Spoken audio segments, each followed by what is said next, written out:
Welcome back mga tropa sa ating new vlog. So ngayon, ang gagawin natin is product comparison kung ano yung original tsaka OEM o tinatawag nilang fake. So ngayon, meron tayong iPhone headphone, earphone, yan, dalawang klase. So, tingnan natin kung sino yung original tsaka yung OEM lang. So, ito yung kasama ng cellphone natin, ng binili natin. So, makikita nyo na parang legit talaga. Pero, kung sa weight, sobrang gaan niya. So, ayan, balik tayo sa video. So, ito, yung original. Kung mapansin nyo, meron siyang dalawang hole.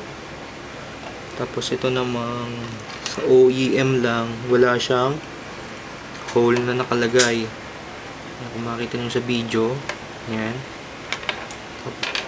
Tapos, unbox natin yung galing sa iMac.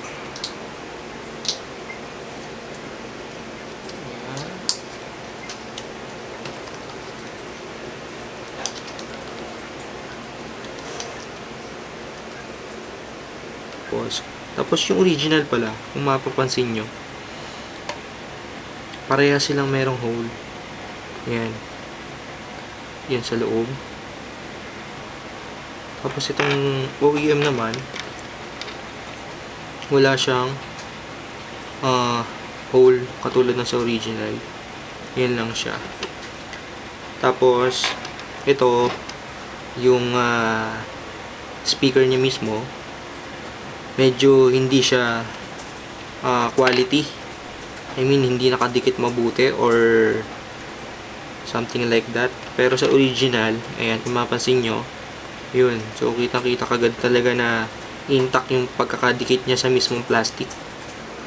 Ayun. So, yun siya.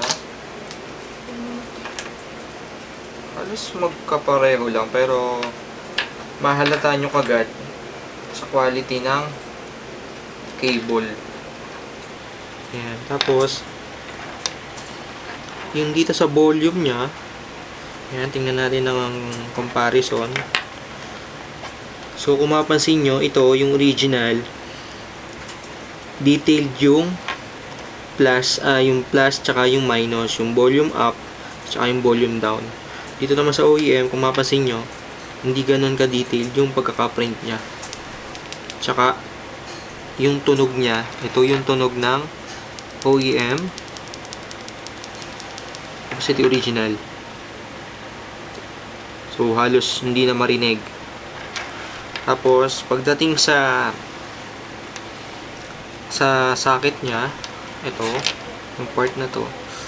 So, hindi naman sila nagkakalayo, pero ayan, ito, yung part na yan, ito yung sa original.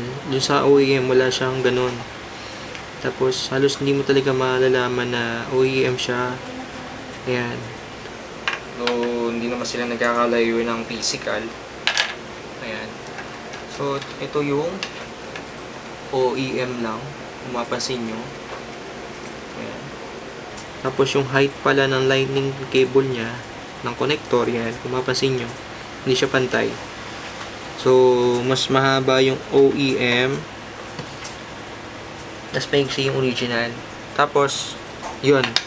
So, pwede na natin siyang testingin. Isa pa pala, yung made from nya. So, ba yun? Tingnan natin makikita ng camera.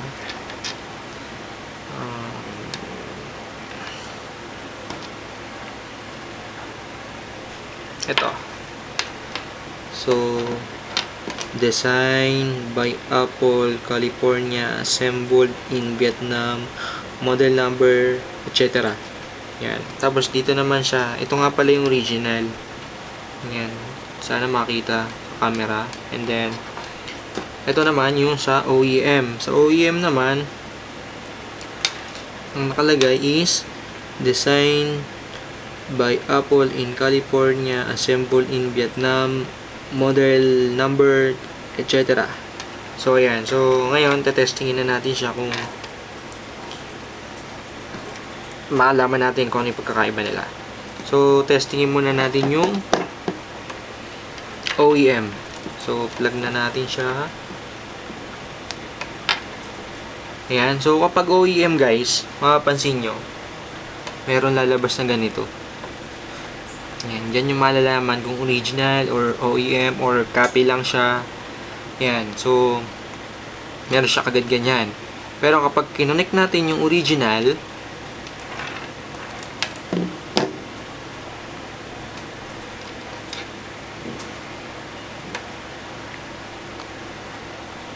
ayan. So, wala siyang lumabas. So, supposed to be plug and play lang talaga ang original. So, yan ang difference nila. Tapos, testingin natin sa sound quality. So, unahin natin si OEM. So, si OEM pala. So, plug natin. And then, so, open nyo yung Bluetooth device. So, settings, Bluetooth on, and then hanapin nyo si Beats. Ayan, tapos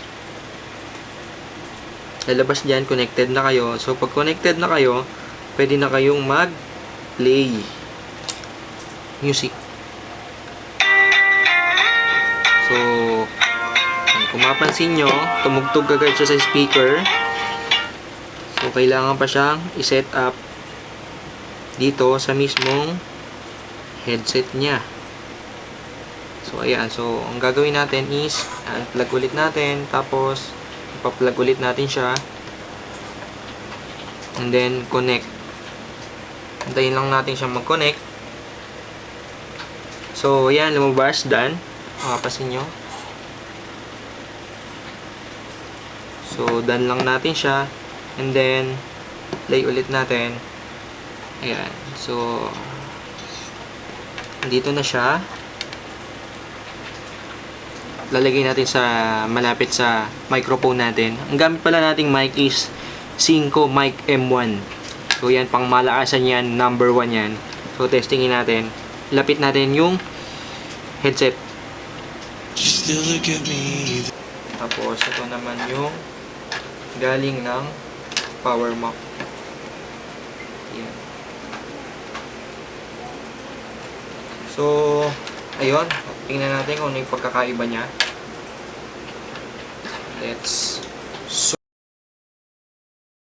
So, ayan. So, ngayon, testingin natin yung original.